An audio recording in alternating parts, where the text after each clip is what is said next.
सारी दुनिया की नजरें इस वक्त इस्लामाबाद पर मरकूज हैं क्योंकि पाकिस्तान तैयार बैठा है अमेरिकन्स और ईरानियंस को होस्ट करने के लिए और डेलीगेशंस प्रोबेबली आज रात पहुंच जाएंगे। और इस हवाले से बहुत इंटरेस्टिंग डेवलपमेंट्स हैं जो आज की इस वीडियो में हम डिस्कस करेंगे। सीज फायर के बाद क्या हो रहा है, क्या नई डेवलपमेंट सामने आई है, इजराइल का मकरूह चेहरा जो इस वक्त दुनिया देख रही है और पूरा यूरोप चीख उठा है। गजा की दफा तो नहीं है बोले, लेबनान की दफा ये ज्यादा बोल पड़े हैं और हम देखेंगे कि कहां से कंडेमनेशन आ रही है। पाकिस्तान की तैयारियां देखेंगे, हम देखेंगे इस हवाले से मजीद क्या डिप्लोमेसी चल रही है हर जानिब से। लेकिन यहां पर एक स्ट्रेंज डेवलपमेंट देखी गई है। ईरान के जो पाकिस्तान में एम्बेसडर हैं उन्होंने अपनी पोस्ट डिलीट कर दी है जिसमें उन्होंने शेयर किया था कि उनका डेलीगेशन पहुंच रहा है पाकिस्तान, और मोस्ट प्रोबेबली कुछ जराये के मुताबिक ये उन्होंने सिक्योरिटी रीजंस की वजह से डिलीट की है। जबकि दूसरी तरफ अमेरिका वाली साइड पर देखें तो वो कंफर्म कर रहे हैं कि जेडी वेंस अपने डेलीगेशन को लेकर पाकिस्तान आ रहे हैं फ्राइडे को।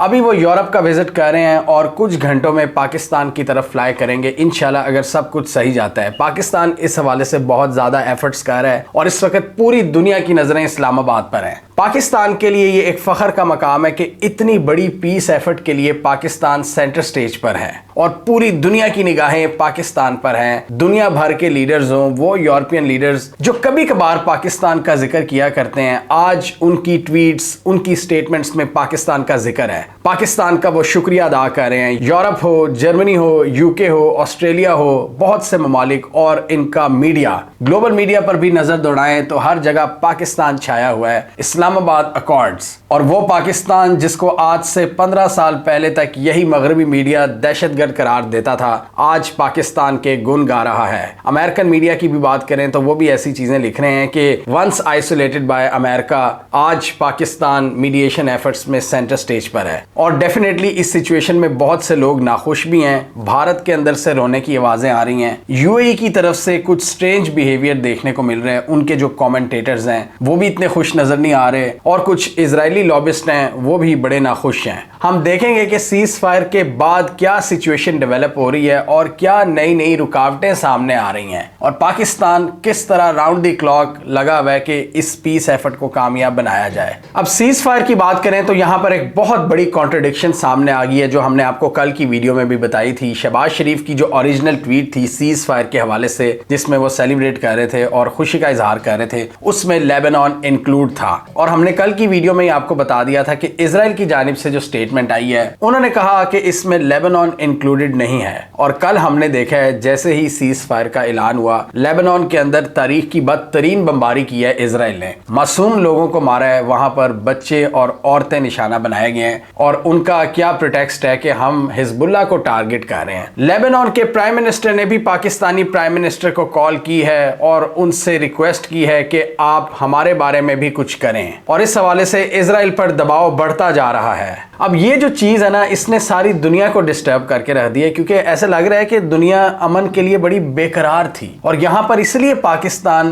का नाम बड़ा ऊपर हम देख रहे हैं। हर कोई तारीफ कर रहा है कि पाकिस्तान ने एक किस्म की वर्ल्ड वॉर 3 रुकवाई है यहाँ पर, और इंशाल्लाह हमारी कोशिशें कामयाब हो। इसलिए दुनिया बड़ी बेताब थी और दुनिया का ऑब्वियसली वहां पर एनर्जी सप्लाईज भी रुकी हुई थी, तो हर कोई चाहता था कि ये जंग बंदी हो। लेकिन इजराइल क्या कर रहा है, लेबनान के अंदर स्ट्राइक्स कर रहा है और पूरा यूरोप चीख उठा है। इटली हो, स्पेन हो, ऑस्ट्रेलिया हो, यूरोपीय यूनियन हो, जर्मनी हो, यूके हो, हर कोई ये कह रहा है कि इसमें लेबनान को शामिल होना चाहिए। और इसलिए हम बात कर रहे हैं इस कॉन्ट्रडिक्शन की। पाकिस्तान ने भी कंफर्म किया है कि जो ओरिजिनल बातचीत हुई थी उसमें लेबनान शामिल था। जो स्टेटमेंट भी आई थी शहबाज शरीफ की जानिब से, जो डेफिनेटली हर पार्टी से कंसल्ट करने के बाद सामने आई थी, उसमें भी लेबनान शामिल था। लेकिन अब डोनाल्ड ट्रंप इस हवाले से कुछ करते हुए नजर नहीं आ रहे। जेडी वेंस की भी बात करें तो उनका बयान आया है कि जी ईरान अगर लेबनान के पीछे इन मुज़ाकरात को खराब करेगा तो ईरान बहुत बड़ी गलती करेगा। लेकिन ईरान यहाँ पर अग्रेसिव स्टांस ले रहा है। ईरान कह रहा है कि आप शुरू में ही इस सीज फायर मुआहदे की खिलाफ वर्जी कर रहे हो, और आपको हमने कल की वीडियो में यही हमने डिस्कस किया था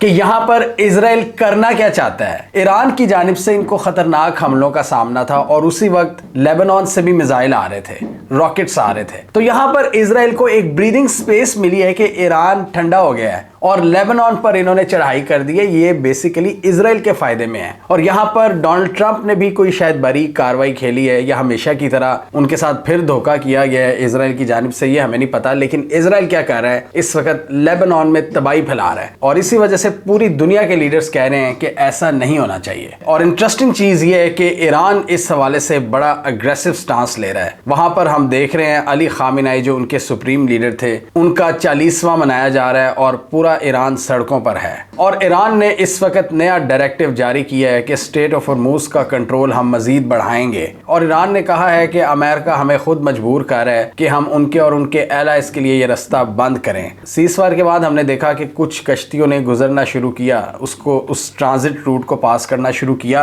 लेकिन फिर उसमें स्लो डाउन देखा जा रहा है क्योंकि ईरान ने कहा है कि हम इसको अभी पूरी तरह नहीं खोल रहे, आप लेबनान में हमले बंद करो। लेकिन यहाँ पर इजराइल एक अपॉर्चुनिटी देख रहा है कि ईरान हमले नहीं कर रहा तो लेबनान पर फोकस करो। ईरान से तो सीज़फायर कर लिया है क्योंकि वो बड़ा लड़का था, बड़े मुक्के मार रहा था, लेकिन लेबनान के अंदर कोई प्रॉपर आर्मी नहीं है, प्रॉपर फोर्स नहीं है, हिजबुल्लाह है और डेफिनेटली उनको टैकल करना इजरायली फोर्सेस के लिए बहुत आसान है। अगर ईरान उस बैटलफील्ड में ना हो तो ईरान यहाँ पर कह रहा है कि ये धोखा हम बर्दाश्त नहीं करेंगे क्योंकि ईरान के हिजबुल्लाह के साथ भी ताल्लुकात हैं। तो ईरान ने कहा है कि अब हम स्ट्रेट ऑफ हॉर्मूज को फिर पार्शली बंद करने जा रहे हैं और जिन लोगों को इजाजत देगा ईरान, जिन कश्तियों को, उसके लिए IRGC ने एक मैप जारी किया है कि आप इस रास्ते को फॉलो करें क्योंकि पोटेंशियली रिपोर्ट्स के मुताबिक कुछ जगहों पर इन्होंने माइंस भी लगा दी थी। माइंस यानी धमाका खेज मवाद के वो कश्तियां उड़ भी सकती थी क्योंकि आपको नहीं पता कि किस रास्ते पर नेवल माइंस बिछी हुई हैं। उनको अवॉइड करने के लिए आपको हमसे कोऑर्डिनेट करना होगा।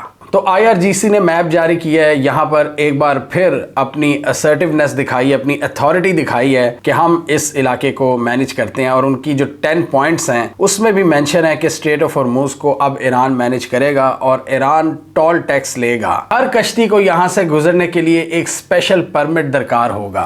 ईरान का ये कहना है कि दुनिया में और दूसरे चोक पॉइंट्स हैं जहाँ से कश्तियाँ गुजरती हैं, इजिप्ट, अमेरिका वगैरह, ये भी लेते हैं चार्जेस, तो हम क्यों नहीं ले सकते। तो इस हवाले से ईरान ओमान के साथ भी बात कर रहा है कि आप भी इसमें हमारे साथ आएं और इस टोल टैक्स में अपना फेयर शेयर लें। ईरान की IRGC ने जो मैप जारी किया है उसमें एक एरिया ऑफ डेंजर दिखाया है कि ये खतरनाक एरिया है, इस पर से आप ना गुजरें और हदायत जारी की हैं कि आप हमारी सरपरस्ती में इस रास्ते को अबूर करें जो कि 21 मील का एक पैसेज है जो कि इस वक्त जहन्नम का रास्ता बना हुआ है कमर्शियल शिप्स के लिए। ईरान कह रहा है आप हमारी सरपरस्ती में यहाँ से गुजरें, आपको कोई मिस एडवेंचर करने की जरूरत नहीं। और कुछ कश्तियों से वो फीस भी चार्ज कर रहा है और चाइनीज करेंसी युआन में। और ईरान ने यहाँ पर क्लियरली कह दिया है कि स्ट्रेट ऑफ हॉर्मूज को मुकम्मल तौर पर तब खोला जाएगा जब इस सीज़फायर एग्रीमेंट की पासदारी होगी, यानी लेबनान पर हमले बंद किए जाएंगे। पाकिस्तान भी इस हवाले से बड़ी तनकीद कर रहा है, UN में भी हमने इसराइल को लताड़ा है लेबनान स्ट्राइक्स के हवाले से। और ईरान की शायद ये प्रेशर टैक्टिक है कि अभी उन्होंने ये ट्वीट डिलीट कर दी है जिसमें उन्होंने कहा है कि पाकिस्तान में डेलीगेशन आ रहा है। मैरीन ट्रैफिक डाटा के मुताबिक बहुत सी कश्तियां स्ट्रेट ऑफ हॉर्मूज के मोड़ से पहले पर्शियन गल्फ के इस पॉइंट पर जमा हो रही हैं और इस जगह पर कश्तियों का रश मजीद बढ़ रहा है। लार्ज क्लस्टर्स देखे जा रहे हैं मैप्स पर। रिपोर्ट्स के मुताबिक तकरीबन 400 ऑयल टैंकर्स, 34 LPG टैंकर्स और 19 LNG वेसल्स इस रीजन में अभी तक फंसी हुई हैं। जंग से पहले एवरेज तकरीबन 107 कश्तियां इस रास्ते को डेली अबूर कर रही थी जो कि इस वक्त 10 से भी कम है। और हमने ये भी जिक्र किया हुआ था कि ईरान की स्ट्रेट ऑफ हॉर्मूज को कंट्रोल करने की जो पॉलिसी है वो US की फ्रीडम ऑफ नेविगेशन पॉलिसी के डायरेक्टली अगेंस्ट जाती है। US दुनिया की सबसे बड़ी नेवल फोर्स है और US ने अपनी चौधराहट, अपने रिसोर्सेज की वजह से, अपने कैरियर स्ट्राइक्स ग्रुप की बदौलत एक फिलॉसफी, एक पॉलिसी मेंटेन की हुई है पूरी दुनिया के समंदरों में कि हम कहीं भी जा सकते हैं। फ्रीडम ऑफ नेविगेशन होनी चाहिए, कोई भी किसी के एक्सक्लूसिव इकोनॉमिक जोन में एंटर हो सकता है बगैर किसी रोक टोक के। मॉडर्न हिस्ट्री में हम शायद पहली बार देख रहे हैं कि US की इस फ्रीडम ऑफ नेविगेशन को कोई चैलेंज कर रहा है और वो है ईरान। वो काम जो आज तक चाइना और रूस नहीं कर सके और डेफिनेटली इससे चाइना और रूस बड़े खुश होंगे क्योंकि रशिया हमेशा से चाहता है कि US की फ्रीडम ऑफ नेविगेशन की पॉलिसी उसको काउंटर करे। ये रशियन शिप्स को भी अक्सर तंग करते हैं, जब से इन्होंने सैंक्शंस लगाई हुई हैं वहां पर ये रूस को तंग करते हैं। तो यहाँ पर रूस ये देखकर बड़ा खुश हो रहा होगा कि जो नेवल पावर बाकी दुनिया को बुली करती है आज ईरान उन्हें बुली कर रहा है। और ईरान ने क्लियर कह दिया है, ईरान के पास यहाँ पर लेवरेज क्या है कि यहाँ से दुनिया की 25% ऑयल एंड गैस की सप्लाईज गुजरती हैं।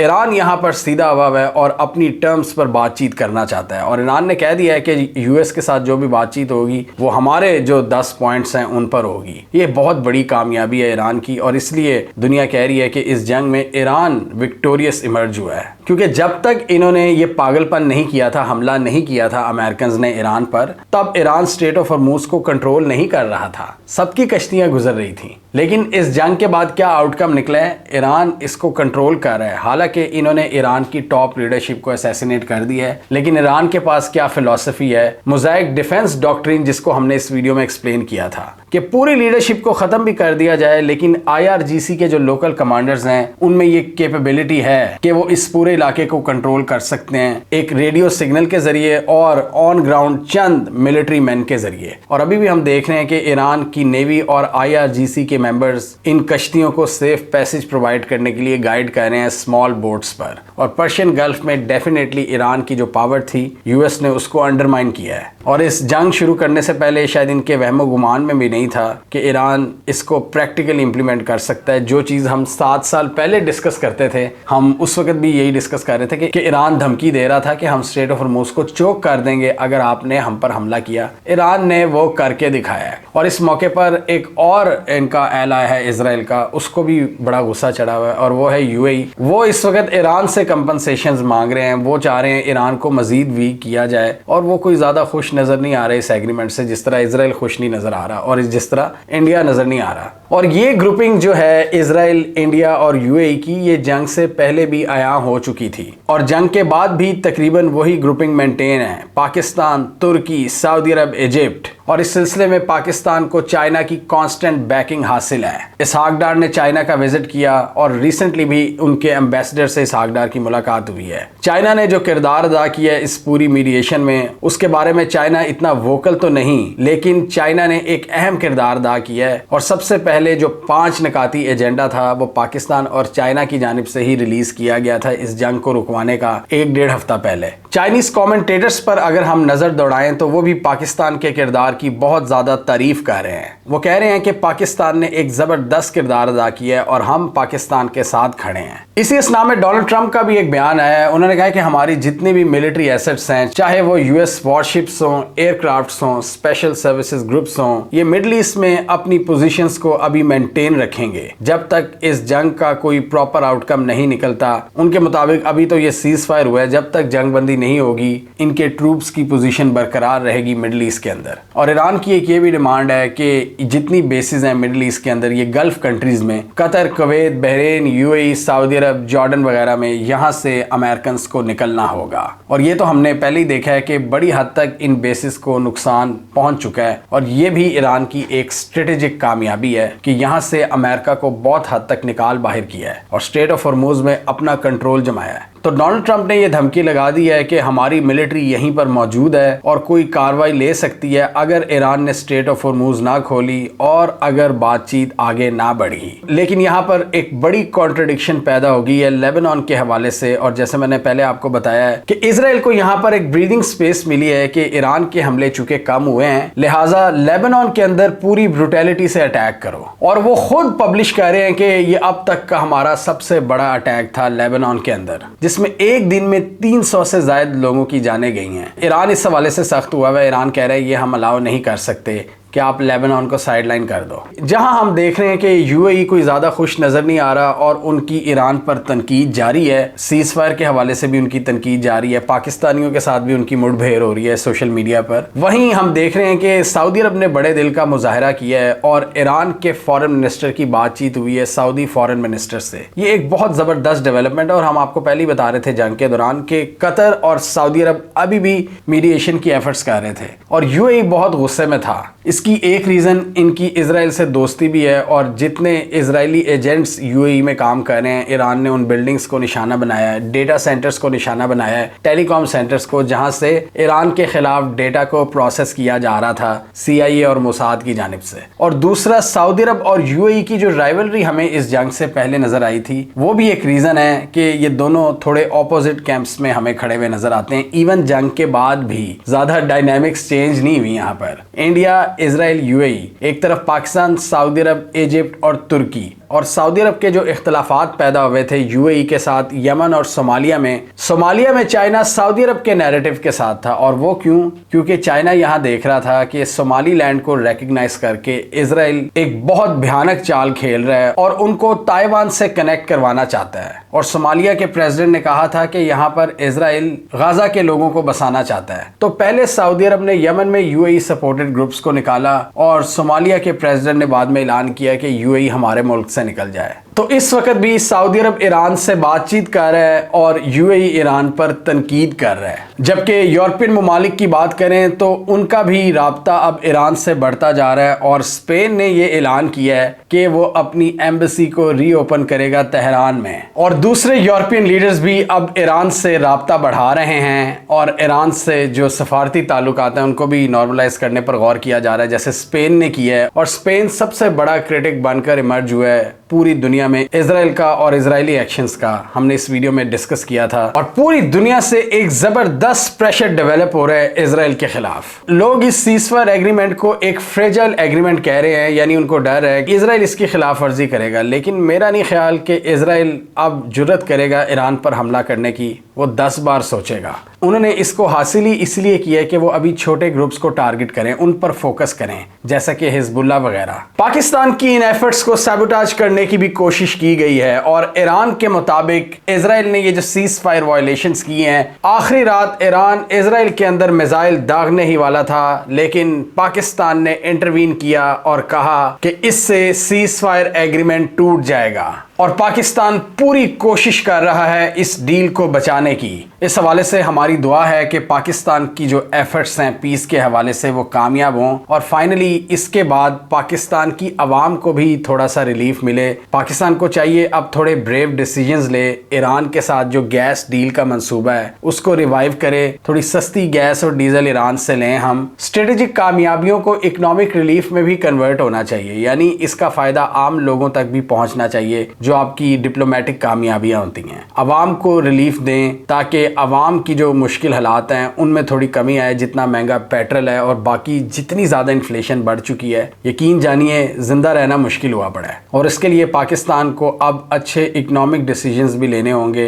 पाकिस्तान ने डिप्लोमेसी में तो कमाल कर दिया है और इसमें पूरे पाकिस्तानियों का सर फख्र से बुलंद हो चुका है। पूरी दुनिया का मीडिया पाकिस्तान पाकिस्तान कह रहा है, हर ग्लोबल लीडर के मुंह पर पाकिस्तान का नाम है। और इकोनॉमी के साथ साथ पाकिस्तान को अपना जो पॉलिटिकल एनवायरनमेंट है उसमें भी नरमी करनी चाहिए। जो आपकी पॉलिटिकल स्टेबिलिटी है उसको भी फरोग देना चाहिए ताकि मुल्क के इकोनॉमिक हालात मजीद बेहतर हों और आम लोगों की मुश्किलात कम हों। हमें कमेंट सेक्शन में बताइए आपके ख्याल में सीज फायर में लेबनान के हवाले से जो एक बड़ी रुकावट सामने आ रही है, क्या वो इस्लामाबाद की टॉक्स में हल हो जाएगी या आपके ख्याल में एक डेडलॉक क्रिएट हो जाएगा जो इस सीज फायर को तोड़ देगा और यहाँ पर देर पा अमन एक ख्वाब रह जाएगा, खुदा ना ख्वास्ता। आप क्या समझते हैं? कमेंट कीजिए। इसके अलावा हमारा यूट्यूब चैनल सब्सक्राइब कर लो, साथ ही वो बेल आइकॉन भी दबा लें ताकि वो स्टोरीज दुनिया भर से पाकिस्तान से जिनकी मेन स्ट्रीम मीडिया पर प्रॉपर कवरेज नहीं होती हमारे प्लेटफॉर्म के थ्रू आप तक टाइम पर पहुंच जाएं।